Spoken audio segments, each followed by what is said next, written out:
All right, welcome everybody to the Edge. My name's Alex. This is Augie. How you doing, Joe? I'm Alex and I have come together. Alex is really quite an entrepreneur. Made contact with an example of that. I'm the novice here. I really don't know beans from apple butter about blockchain, although I have a passing information from a show I took part in Bradenton, the guy that did a crypto show.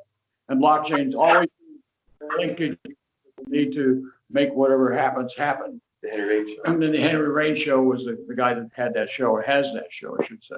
The ball game is when Warren Buffett says it's money laundering, people will say yeah, and why would we bother? And you've got this invention that was created before you by, I think it's his name is Satoshi, or what's his name? Is he Japanese or is he Chinese? Yeah, nobody knows that, right? You Japanese, right? Is that correct? Can you hear me? You're cutting in and out. So the inventor is Nakamoto, right? Japanese? No, He's not It's a Japanese. Japanese name, right? Yeah. Oh, he's a Japanese name, but not necessarily Japanese. So what are you've done this invention of creating a pathway for Disney to separate and control things through Disney as your contribution and your patent. Is that correct, or am I way off base here? Well, we have patents. It wasn't about control, and it wasn't about Disney for certain.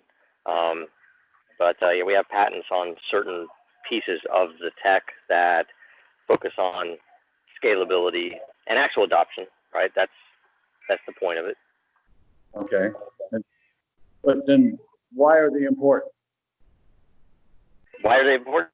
Well, I mean, one patent is on interchain, and I think much of the blockchain industry understands that that's a holy grail, which we knew early on. We knew even at Disney that would be valuable and important, and we patented the way that we do it after we were commercialized outside of Disney.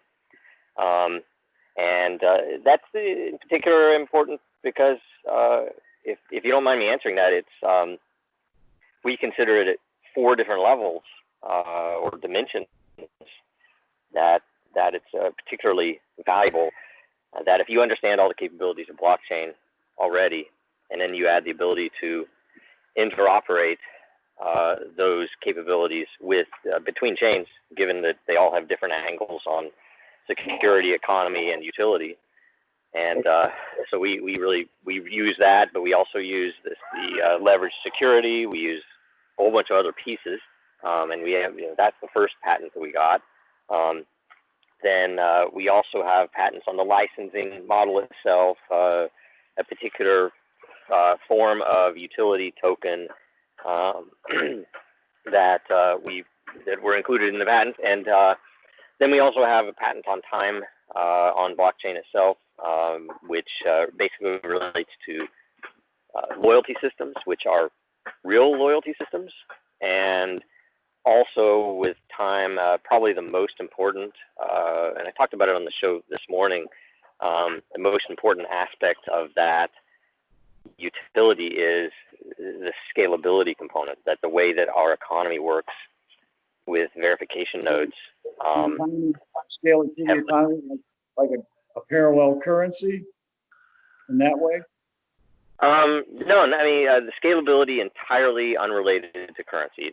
If you wanted to talk about, like, say, parallel currencies and what we consider to be, wormholes, interesting conceptual things around handling tokens, which are actually extremely valuable, and we are working with at least a few different companies and groups on modeling a scalable token that is still very secure, where we leverage a wormhole between Dragonchain and Ethereum to allow these companies to basically make it so low cost that it's not even something they worry about.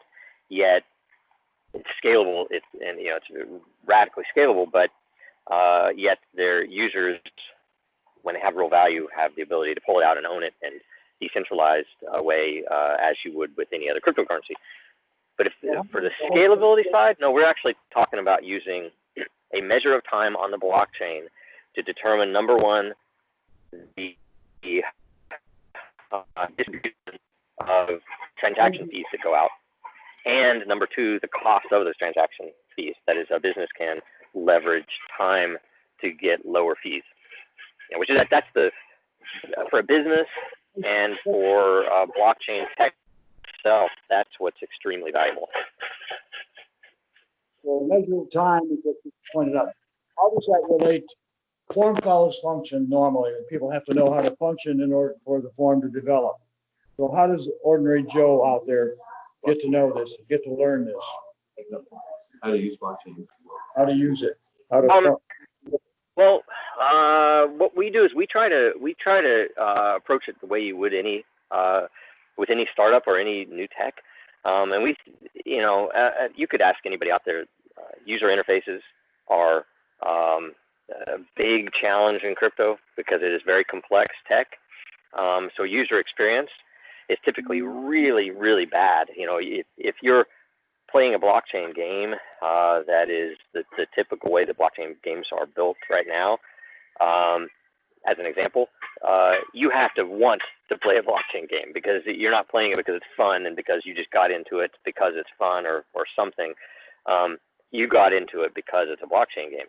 And what we're doing is making it so that in all of these areas that we want people to be able to use the tech as a user, as a consumer, without realizing that they are using the tech, without realizing, oh, this is all backed by blockchain.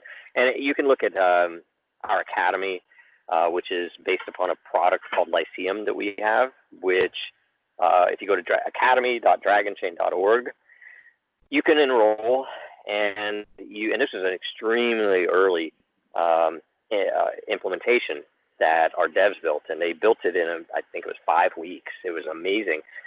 It's native blockchain integration. There's no database. Everything that you do in getting your certificate is on chain, so you can prove it to anyone that you own, that you actually took this course, that you actually did this, and even the test scores, things like that, if you want. So the Dragonchain Academy is how you validate people and doing and following through with what you're teaching. Really, you're teaching this to people. That's one. That was one angle, yeah, because it very, very much is the academy itself is we have courses in there that are, kind of entry level all the way up to more technical, and mostly all featuring Dragonchain as an example. But it covers the architecture, the philosophy, and some of the tech side of things on what the nodes do, why they do it, how they do it, that type of thing. And that was but basically though, to answer your actual question though, is how do we get the ordinary person, a normie, someone who's not blockchain savvy or even tech savvy, to engage and adopt? Everybody would want me to say, oh, they're all going to buy a token. It's like, well, probably not. Not everybody is going to ever care about the tokens enough to buy them and speculate. That's not everybody's game. So what you want is to be able to make it so that these people can very easily use the tech in the background, which means businesses can then very easily integrate it without having to worry about confusing their customer. You would never integrate a system that required that your customer get a hardware wallet and learn how to integrate some of the more esoteric APIs. Game theory or the game itself is how you get ordinary Joe involved, which is that's going to happen more naturally. Yeah, well, you can say both. You have to make it easy though first, because not everybody wants to. You'll attract, but what you're going to do is attract more of the speculators, more of the kids that just want to speculate with tokens, which you do want. They're a key piece, but you really want the people who don't care about that at all. They want to use the actual product that's doing the real thing, right? Like say, if you looked at Eternal, you go to eternal@dragonchain.com, we make it radically easy. And, so you could say we have interface challenges. We're wanting a mobile app. We're wanting to do a lot of other things. But basically, the gist of that is that you can, if you want, go to the site and put anything on chain. And when I say anything, there are limits, but you can put text stuff on that's markdown sensitive, so that when it renders, you can put an announcement there before the announcement, and then you can prove that you made the announcement at some date in the past, right? For a contest, as an example. But you can also do a reference to @save the tweet, and then tag hashtag please or hashtag blockchain, or any combination of these things, and the bot will go and grab your tweet and throw it on chain. And we've had actual press call out when, like say, when Prince Charles mentioned that he used that he knew what Bitcoin was.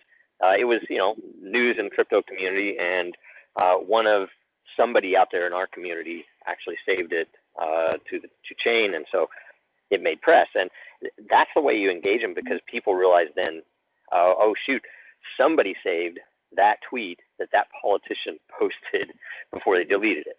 And the fact that you are safe from the risk of someone showing you a photoshopped screenshot, right? So, validation itself is what you accomplish in the end. Yes, and proof. We do call it proof systems. Well, Joe, I really, I've been involved very peripherally. I was on Henry Rain's show as a contrarian, and probably more like Warren Buffett in this ball game, but nonetheless, an old duffer. And I really do appreciate you condescending to come on our show. It's the show is growing rapidly. Someone like, and I want to thank you for being on your show as well. No, I misunderstood. What'd you say? He has a show on Discovery Channel. Oh, the Discovery Channel. Yeah, you have that show, right? Oh yeah. That's doing well. It's pretty cool. Yeah. The money source. Open source money. Yeah, open source money. Thank you. You can see how much I'm tuned in. Alex is tremendous. He definitely wanted me to meet and talk to you. I feel completely like a bozo here. I'm used to doing interviews, but with more background than I normally have. Yeah, no worries. I'm going to give you a toast to our president, to you. A large glass of ice, a splash of lemon, and a larger splash of Clorox. So I do that with everybody as a signature item in our show. So it's just a little touch of some humor, maybe not so much. But I really I'm grateful to you, and I'm grateful for the audience to tolerate this interview. So I do appreciate that. All right, thanks. I'll give you back to Alex now. Right. Hey, man, thank you very much. I appreciate you, man. Hey, okay, is it recording still?